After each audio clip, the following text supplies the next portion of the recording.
할렐루야. 오늘은 하나님의 임재와 동행의 복을 받는 세 번째 그 내용을 가지고 말씀을 증거하려고 합니다. 이미 2시간 말씀을 드렸습니다마는 주의 성산과 장막에 거한다는 말은 하나님의 임재와 동행의 복을 누리고 산다는 것이라고 말씀을 드렸습니다. 거기에 대해서 4가지로 말씀을 드렸고, 또 오늘 2가지를 더 말씀을 드리려고 합니다. 그 가운데 첫째가 오늘 읽은 3절의 말씀, 벗에게 악을 행치 아니하는 자라고 말씀합니다. 하나님의 임재와 동행의 복을 받으려면 벗에게 악을 행치 말아야 한다는 뜻입니다. 여기 벗에게 악을 행치 아니한다는 말씀은 소극적인 의미에서 하시는 말씀입니다. 벗에게 악을 행치 아니하기만 하면 하나님이 만족하신다 하는 뜻이 아닙니다.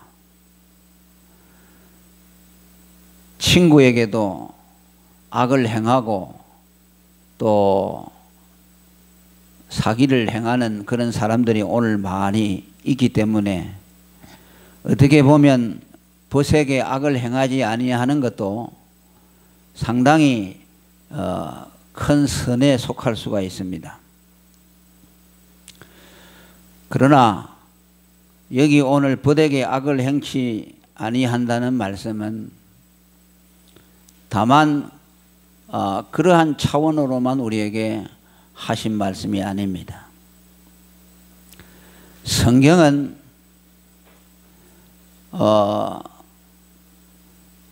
하나님의 율법은 언제나 2가지로 이루어져 있습니다. 하나는 행하지 말라 하는 것과 행하라는 말씀으로 이루어져 있습니다. 이 2가지가 다 성취가 될 때에 율법이 이루어졌다고 말할 수 있습니다. 예수님이 이 세상에 오셔서 우리를 대신해서 율법을 성취한 것은 이 2가지 차원에서 성취한 것입니다. 하나님이 하지 말라고 하신 것은 행하지 아니하고, 또 하나님이 행하라고 하신 그 말씀은 또 행하는 것을 통해서 율법을 예수님이 성취해 주셨습니다. 그리고 우리는 구약 성경을 볼 때에 언제나 신약과 더불어서 함께 그 말씀을 이해해야 합니다. 구약의 계명은 주로 행하지 말라는 말씀이 주로 되어 있습니다. 소극적인 의미죠. 그 하나님이 아담을 창조하신 이후에 에덴 동산에서 율법을 주실 때도 선악과 열매를 따먹지 말라고 했죠. 먹으면 정령 죽으리라고 말씀했습니다. 하나님이 아담에게 주신 명령도 하지 말라는 소극적인 명령이었죠. 하나님이 십계명을 줄 때도 십계명의 내용을 다 보게 되면은 행하라는 말씀보다 행하지 말라는 말씀이 주를 이루고 있습니다.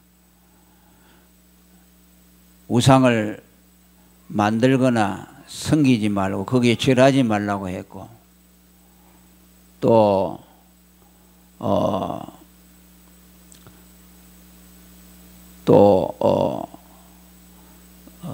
여호와의 이름을 망령되이 일컫지 말라고 했고, 또 사계명에 와서는 안식일을 기억하며 거룩하게 지키라. 거기에 이제 행하라는 말씀이 나옵니다.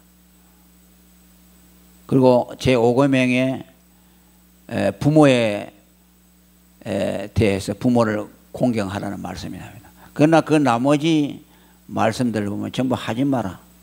살인하지 말라, 간음하지 말라 하는 것들이, 또 남의 것을 탐내지 말라, 거짓말하지 말라 하는 것들이 나옵니다. 그런데 예수님이 신약에 와서 이 계명을 다 해석해줘. 다시 해석했습니다. 그게 뭐냐? 십계명의 정신은 첫째가 마음을 다하고 목숨을 다하고 뜻을 다하여 주 너의 하나님을 사랑하라 그랬어요. 그리고 둘째 되는 계명은 내 이웃을 내 몸과 같이 사랑하라 그랬어요. 그러니까 그 1계명에서 4계명까지는 하나님에 대한 계명이고 5계명에서 10계명까지는 사람에 대한 계명입니다. 만일 10계명 그대로만 지킨다고 한다면은 내 이웃을 내 몸과 같이 사랑하라는 계명이 성취될 수 없죠. 그저 남에게 악을 행하지 아니하는 그 정도, 거짓말하지 아니하고 남에게 살인하지 아니하고 남에게 해악을 끼치지 아니하는 그 차원에 머물 수밖에 없죠. 그것은 주님이 말씀하신 대로 내 이웃을 내 몸과 같이 사랑하라는 그 말씀과는 거리가 있습니다. 그러니까 예수님이 십계명을 다시 재해석했습니다. 십계명에서 소홀히 되고 있는 부분을 예수님이 다시 그 말씀을 재해석해서 강조하고 있어요. 그러니까 오늘 우리가 구약을 읽을 때도 신약과 더불어서 예수님의 말씀과 함께 더불어서 읽어야 됩니다. 오늘 읽은 말씀도 벗에게 악을 행치 말라 하는 거 누구나 지킬 수가 있죠. 벗에게 악을 행하는 사람이 어디 있습니까? 남에게는 행할 수 있을지 몰라도 자기 친한 친구에게 악을 행하는 사람이 없습니다. 그런데 이 벗에게 악을 행하지 아니하는 자에게 임재와 동행의 복을 주신다고 말씀했습니다. 이것은 다만 벗에게 악을 행하지 아니한다는 소극적인 의미를 뛰어넘은 그 개념을 함의하고 있다는 말씀입니다. 구약에는 하지 말라는 소극적인 것이 주를 이루고 있지만 예수님은 신약에 오셔서 그 계명을 다시 재해석했습니다. 벗에게 악을 행하지 아니하는 것으로 만족하지 말고 벗에게 선을 행하라고까지 말씀합니다. 그렇게 될 때 이 말씀이 온전하게 살아나게 되는 겁니다. 바리새인들은 안식일을 준수할 때도 아무 일도 하지 마라 거기에다 초점을 맞추었죠. 안식일은 내 여호와 하나님의 날이니 그 일 아무것도 하지 말라 그랬죠. 그러니까 그들은 안식일을 안 하는 것에 초점을 맞추었죠. 이게 구약적인 개념이죠. 그래서 예수님이 안식일 날 손 마른 자를 고치지 않습니까? 환자들을 고치고 다닐 때 유대인들은 뭐라고 합니까? 예수님을 향해서 안식일을 어기는 자라고 말합니다. 마태복음 12장 10절에 안식일에 병 고치는 것이 옳으니까 그렇게 예수님에게 비방했습니다. 그런데 예수님은 안식일의 개념을 재해석했습니다. 너희 중에 어느 한 사람이 양 한 마리가 있어 안식일에 구덩이에 빠졌으면 붙잡아 내지 않겠느냐라고 말합니다. 안식일에 구덩이에 양이 한 마리 빠져 있는데 그걸 안식일이라고 건져내면 그 일이 되니까 그냥 모른 채 하고 가겠느냐? 그게 안식일을 지키는 것이냐? 아니라는 거죠. 구덩이에 빠진 양을 건져내는 것이 안식일을 위하는 길이라고 말씀했죠.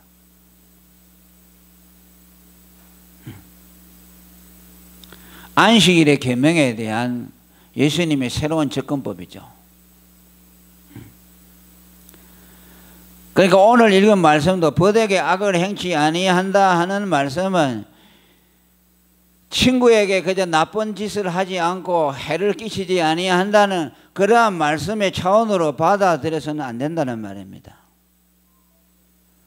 안식일에 예수님이 환자를 고친 것처럼 친구에게 다만 악을 행하지 아니하는 것으로 만족하지 말고 친구가 어려움에 처해 있고 그 친구가 위기에 처해 있을 때에 그를 건져주지 아니하는 것이 또 악이라는 거죠. 그 친구에 대해서 악을 행하는 것이라. 죄라는 것은 두 가지가 있습니다. 그 법적인 용어로 자기범이라는 거 있고 부자기범이라는 거 있어요. 그 자기범이라는 건 뭐냐? 어떤 것을 행함으로 인해서 죄가 되는 것이 있죠. 다른 사람의 생명을 해하지 말라 했는데 그 생명을 죽였으면 그건 하지 말라는 걸 행했기 때문에 자기범죄라고 합니다. 그 다음에 또 해야 될 일을 안 하면 그것도 죄가 됩니다. 그걸 부자기범죄라고 합니다. 예를 들면 우리가 국방의 업무를 해야 되는데 안 하지 않습니까? 그건 감옥에 간다고 말해요. 아이가 7살, 8살 되면 학교에 보내는데 부모가 안 보내면 그것도 죄입니다. 엄마가 자기 아기를 낳아놓고 아기에게 젖을 먹이지 않아서 아이가 굶어서 죽었다면 그건 어머니로서 해야 될 의무를 하지 않았기 때문에 그것도 부자기 범죄에 들어갑니다. 그 어머니도 감옥에 들어갑니다. 아니 내가 내 새끼 젖 안 먹이고 먹으면 그건 내 자유인데 왜 그러냐? 그렇게 할 수가 없어요. 의무가 있죠. 어떤 사람이 물에 빠져 허우적거리고 있는데 그 옆에서 줄만 하나 던져주면 살 수 있는데 그걸 모른 채 하고 간득 가서 그 사람이 죽었다면 그 사람도 범죄입니다. 어떤 사람이 자살하려고 하는데 자살해라 하고 자살을 만료하지 않았다면 그 자살 방조죄에 해당이 되는 겁니다. 그러니까 여기 벗에게 악을 행치 아니한다는 말씀은 다만 벗에게 나쁜 짓을 하지 아니한다는 말만의 뜻이 아니라 그 벗이 어려움에 처해 있을 때 그를 도와주지 아니하고 그가 도와주면 살 수 있는 사람을 살려내지 아니하면 그 친구에게 악을 행한 것이 된다는 말씀이에요. 야고보 사도도 야고보 4장 17절에 말합니다. 선인 줄 알고도 행치 아니하면 그것을 죄라고 합니다. 이것을 부자기범이라고 하죠. 세상적인 형법의 용어로 말한다면. 내가 조금 선을 행했으면 저 친구가 죽을 자리에서 살아나게 된다면 근데도 그걸 내가 하지 않아서 그 친구가 죽는다면 나는 그 친구에게 악을 행한 것이 되는 거죠.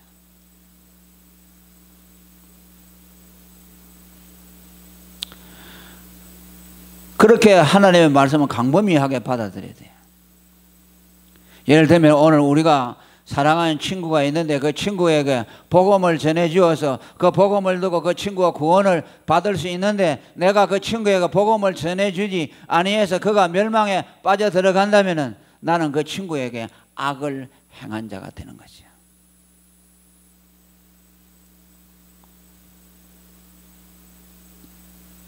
예수님이 요한복음 15장 13절에 사람이 친구를 위해서 목숨을 버리는 것보다 이에 더 큰 사랑이 없다고 말씀합니다. 친구에 대한 말씀을 예수님이 몇 번 하셨습니다. 예수님은 마태복음 11장 19절에 죄인의 친구라고 말했습니다. 그건 곧 우리들의 친구가 되셨다는 말씀이죠. 친구라는 말은 동료가 되었다는 뜻입니다. 예수님은 하나님의 아들로서 죄가 없는 분이지만은 우리와 똑같은 죄인이 되어 오셔서 우리가 죄인으로서 하나님 앞에 받아야 될 죄값을 예수님이 직접 치루어 주심으로 그분이 우리의 친구가 되셨습니다. 나와 똑같은 동료가 되었다는 뜻이에요.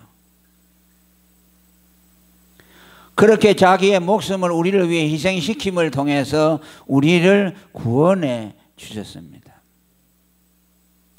이것이 사랑이죠.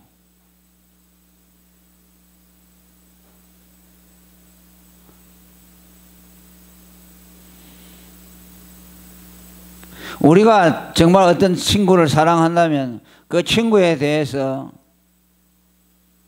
복음을 주어서 복음을 믿고 그가 믿기만 하면 멸망해서 건짐을 받을 수 있는데, 그것을 알면서도 복음을 전해주지 않아서 그 친구가 망하게 된다면 나는 그 친구에 대해서 해악을 끼친 것과 같다. 마치 물에 떠내려가고 있는 그 친구에게 손을 잡아주면 하면 친구를 살려낼 수 있는데 그를 모른 채 한 것과 같다는 거죠. 말하자면 부작위 범죄를 행한 것이 된다는 뜻입니다. 그러니까 적극적으로 사랑을 행하라는 말씀입니다. 친구에 대해서 악을 행치 말라는 말은 예수님이 우리를 위해서 자기의 목숨을 희생시켜 우리를 구원해 주신 것처럼 우리는 우리의 버덕에 대해서 적극적인 사랑을 행할 때에 하나님의 임재와 동행의 복을 누리게 해준다는 뜻입니다. 어제도 어떤 분이 친구에게 전도를 했는데, 고향에 있는 친구인데 암이 걸려가지고 이제 뭐 생명의 경각이 달려 있다고 합니다. 그런데 믿음이 너무너무 좋다는 거야. 그 만일 내가 저 사람을 전도하지 않았다면 저 암이 걸려서 죽어가는데, 암이 걸려 죽어가면서도 믿음을 가지고서 그 모든 걸 극복해 나간다는 거야. 얼마나 큰일을 했습니까? 사랑이죠.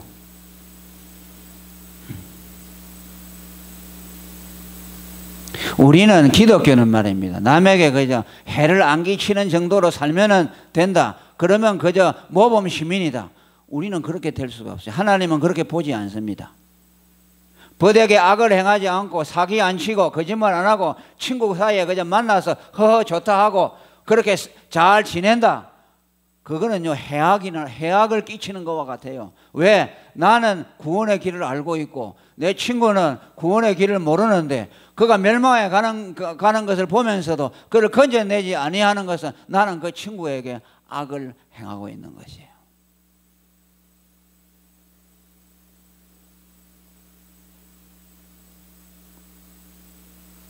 그러니까 하나님의 말씀이 오묘합니다. 구약을 읽을 때도 우리는 구약의 정신으로만 가지고 읽어서는 안 됩니다. 신약과 더불어서 하나님의 말씀을 전체적으로 조망하면서 읽어야 됩니다.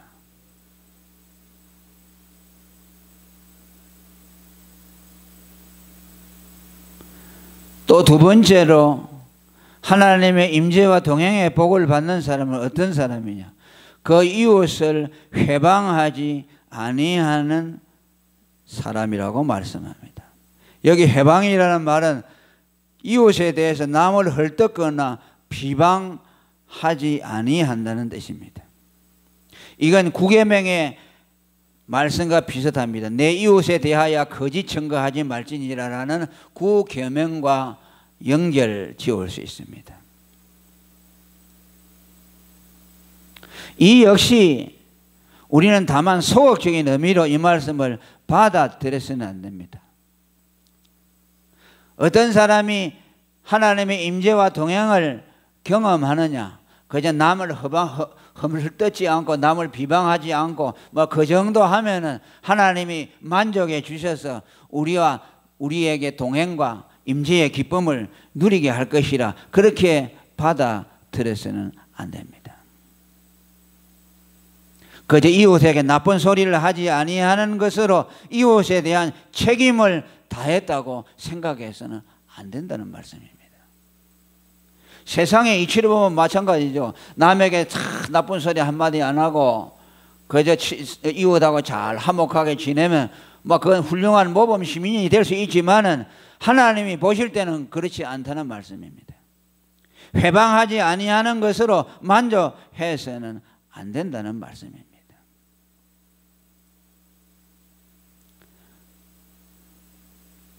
이 역시 우리는 복음과 연관 지어지 아니할 수가 없습니다. 우리 예수 믿는 사람은 남이 듣기 싫은 소리 안 하는 것, 남을 비방하는 소리 안 하는 것, 그것으로 만족해서는 안 됩니다. 우리는 아름다운 소리를 들려주어서 아름답고 복된 기쁜 소식을 들려주는 자리까지 나아가야 이 계명이 비로소 성취된다는 말씀입니다.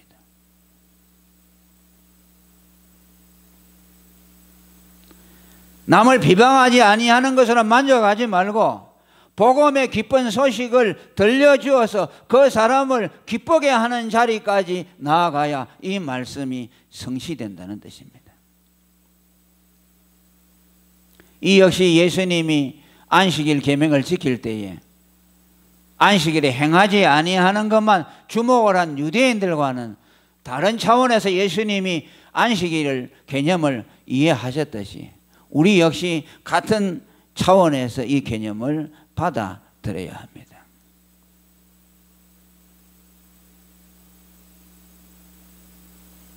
노아는 방주를 예비하면서 그 이웃과 그 시대의 사람들에게 장차 올 하나님의 심판을 대비하도록 경고해 주었습니다.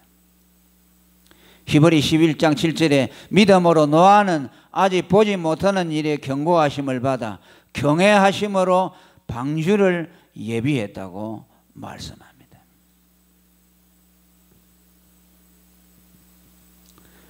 노아는 방주를 예비하는 것을 통해서 끊임없이 주위의 사람들에게 하나님의 심판과 구원을 말했습니다. 온 가족이 방주를 예비하는 그 일을 하면서 혹은 입으로 그들의 방주 예비하는 일을 통해서 주위의 모든 사람들에게 하나님의 심판과 그 심판에서 살아남는 방주에 대해서 말씀했습니다. 아니 말하지 아니하더라도 방주를 예비하는 그 자체가 하나의 큰 웅변이었을 것입니다. 온 식구가 배를 만들기 위해 달려드는 걸 보고 사람들이 물었지 않았겠습니까? 이 배를 왜 만듭니까? 물었을 거예요.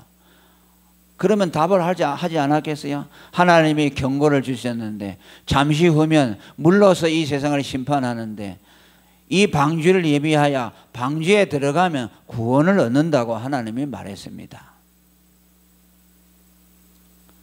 웅변이죠. 그러나 그들은 그 경고를 무시하고 노아의 8가족만 구원을 받았다고 말씀합니다. 어떻게 보면 그들의 전도가 무효화된 것 같지만은 하나님은 당신의 뜻을 이루셨습니다. 우리는 전도하면서요 노아 가정을 생각해야 됩니다. 120년 동안 방주 만들면서 전도했는데요 한 사람도 전도하지 못했어요. 그러면 노아의 전도가 쓸데없는 것일까요? 아니에요. 우리는 너무 열매를 쫓아가면 안 됩니다. 듣든지 아니 듣든지 복음을 전해야 됩니다. 내 평생에 한 사람 전도하지 못하더라도 우리는 살아있는 동안에 입을 벌려서 복음을 전해야 합니다. 열매를 맺게 하시는 분은 하나님이시라고 말씀했어요. 열매가 없다고 안 하고 열매가 있다고 하고 그건 우리 차원의 문제가 아닙니다. 그 열매를 맺게 하시는 건 하나님이시니까 열매가 없더라도 우리는 죽을 때까지 복음을 전해야 합니다. 다른 사람에게 나쁜 소리를 안 하고 비방하는 소리를 안 하고 헐뜯는 소리를 안 하는 것으로 만족하지 말고 기쁜 소식을 그들에게 전해주는 데까지 나가야 합니다.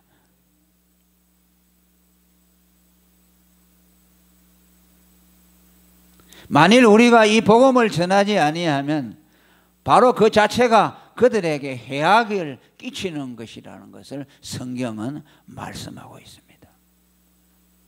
에스겔 33장 8절에 보면 네가 악인에게 말로 경고하여 그 길에서 떠나게 아니하면 그 악인은 자기 죄악 중에서 죽으려니와 내가 그 피를 내 손에서 찾으리라. 아멘. 우리가 어떤 사람에게 전도 안 해서 그 사람의 멸망을 당하면 그 사람은 자기 죄 때문에 죽지만은 너 또한 그 사람의 죽음에 대한 피값, 죄값을 네가 지불해야 될 것이라는 말씀입니다. 무슨 말씀입니까? 적극적으로 복음을 전하지 아니하는 자에게 하나님이 책임을 묻는다는 뜻입니다. 남에게 비방하지 아니하는 것으로 만족해서는 안 된다는 말입니다. 남에게 해악을 끼치지 아니하는 그것으로 만족해서는 안 된다는 말입니다. 그들이 멸망의 길에 빠져들어가고 있는데 그들을 건져내는 자리까지 나아가야 우리는 이웃에 대한 사랑의 의무를 다했다고 말할 수 있다는 뜻입니다. 고린도전서 9장 16절에도 내가 복음을 전할지라도 자랑할 것이 없으면 내가 부득불할 일입니다. 만일 복음을 전하지 아니하면 내게 화가 있을 것입니다. 아멘. 복음을 전하는 자리까지 나아가야 우리는 오늘 이 말씀의 성취를 이룰 수 있다는 것입니다.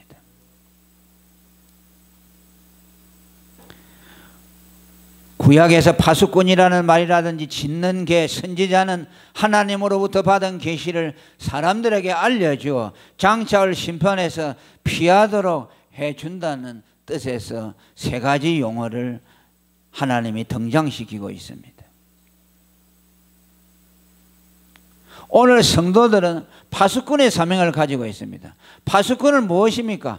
전쟁이 올 기미가 보이면 전쟁이 왔다고 소리를 지르는 겁니다. 저 성도에 높이 올라가서 적이 쳐들어오는가 끊임없이 감시를 하는 것이 파수꾼입니다. 오늘 성도들을 하나님은 이 시대에 파수꾼으로 세웠습니다. 우리는 하나님이 명령하신 그 약속하신 심판을 보는 자들입니다. 그것을 가진 우리는 비밀을 가진 자들이고 그것을 세상 사람들에게 알려야 할 책임을 갖고 있습니다. 만일 파수꾼이 적이 오는데도 그 소리를 바라지 아니하면 그 파수꾼은 책임을 물어야 합니다. 중대한 죄로서 엄벌에 취해집니다. 왜? 적이 오고 있는데도 그것을 말하지 아니하므로 여기에 성 안에 있는 사람들이 준비하지 못하여 전부 다 적군에 의해서 멸망을 당하게 될 것이기 때문에 파수꾼의 사명은 중차대하다는 뜻입니다. 짖는 개라고도 말합니다. 개는 낯선 사람이 오면은 짖습니다. 그런데 짖지 못하는 개라는 말씀이 성경에 나옵니다.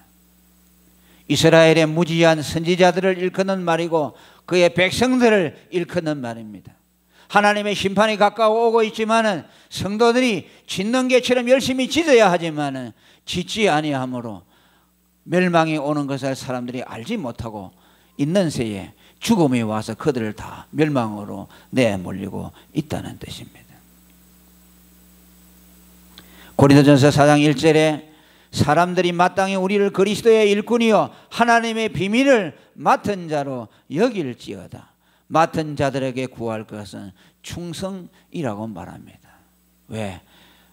주님의 복음, 구원의 비밀을 알고 있는 우리들에 의해서 사람들의 생명이 달려있기 때문에 우리는 죽도록 충성하여 복음을 전함으로 멸망에 떠내려가는 자들을 살려내야 하기 때문입니다. 여러분, 우리는 남에게 해악을 끼치지 않고 남을 비방하지 않는 것으로 만족해서는 안 됩니다. 적극적으로 복음의 나팔을 불어야 합니다. 심판의 경고를 해야 합니다. 예수 그리스도의 구원을 선포해야 합니다. 그래서 그들을 심판의 자리에서 건져내야 합니다. 이렇게 하는 자들에게 주님의 임재와 동행의 복을 누리게 해줬다고 약속하셨습니다. 오늘 이 복을 우리 모두 받아 누리시기를 축원합니다. 하나님을 기쁘시게 하고 주의 모든 축복에 참여하는 저와 여러분이 되기를 축원합니다. 통성으로 기도하겠습니다. 하나님 아버지 감사합니다. 성령으로 우리 가운데 오늘도 임하여 주시고 주님의